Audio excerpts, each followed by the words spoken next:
छोड़ो मुझे, leave me. इससे पहले कि वो और चिल्लाती, कनिका के आदमियों ने उसके हाथ बांध दिए, उसके मुंह पर टेप लगा दिया और उसकी आंखों पर पट्टी बांध दी। नव्या को समझ नहीं आ रहा था कि वो किस रास्ते पर जा रही है। अब ना वो अपने आप को छुड़ाने की कोशिश कर पा रही थी और ना ही चिल्लाने की। वो अपने पैरों को पटक कर झटपटाने की कोशिश कर रही थी, लेकिन उससे भी कुछ खास फर्क नहीं पड़ रहा था। थोड़ी देर के बाद नव्या को महसूस हुआ कि उसकी गाड़ी कहीं रुकी है। कनिका के आदमियों ने उसका हाथ पकड़ा और उसे गाड़ी से नीचे उतारकर एक कमरे की तरफ ले गए। कहाँ ले आए हैं ये लोग मुझे? मैं कैसे निकलूंगी यहाँ से बाहर? कैसे पहुंचूंगी मैं आरव के पास? नव्या मन ही मन सोचकर घबरा रही थी, लेकिन वो कुछ भी कह नहीं पा रही थी। कुछ देर बाद उसे किसी के आने की आहट सुनाई दी। जैसे ही उसकी आंखों से पट्टी हटी, रोशनी से उसकी आंखें चुंधिया गईं। उसने जैसे ही अपनी आंखें खोली तो सामने कनिका खड़ी थी। उसे देखकर नव्या तेजी से झटपटाने लगी, जैसे वो बहुत कुछ कहना चाहती हो। कनिका ने मुस्कुराते हुए धीरे से उसके मुंह से टेप निकाला। नव्या को जोर से खांसी आ गई। ये तुम कहाँ ले आई हो मुझे? ये तो सिन्हा पैराडाइज का आउट हाउस है ना? क्या करना चाहती हो तुम? मुझे जाने दो, मुझे आरव को ढूंढना है। चिल्ला चिल्ला कर नव्या का चेहरा पूरा लाल हो गया था।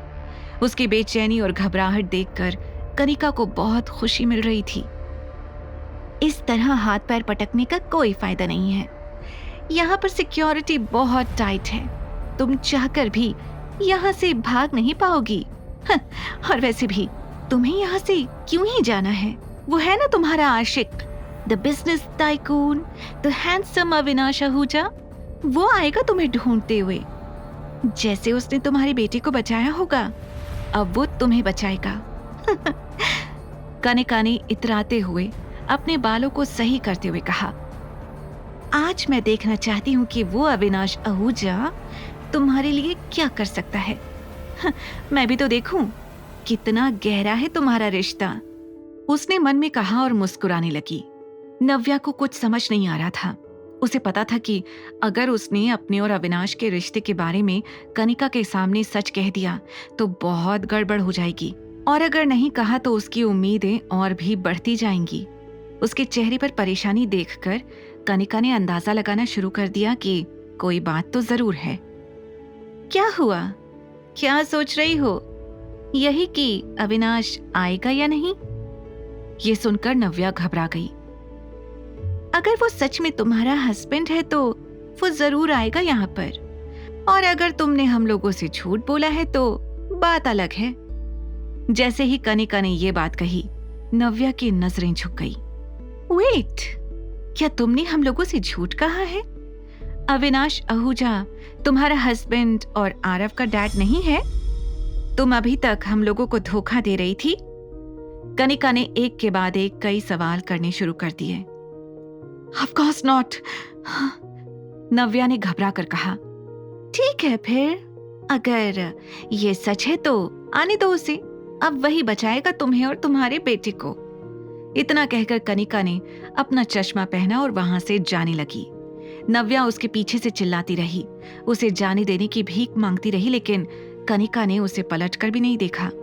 तभी नव्या ने एक और शख्स को वहां आते हुए देखा। वो शख्स कोई और नहीं बल्कि शेखर था। उसने आते ही कनिका से सवाल किया, ये सब क्या है? आरव कहाँ है? मैंने तुमसे आरव का ध्यान रखने के लिए कहा था ना। मैं आपकी बेटी हूँ, आरव मेरा बच्चा है, आपको उसकी जरा भी चिंता नहीं है, नव्या ने चिल्लाते हुए कहा। लेकिन शेखर का ध्यान उस पर जरा भी नहीं था।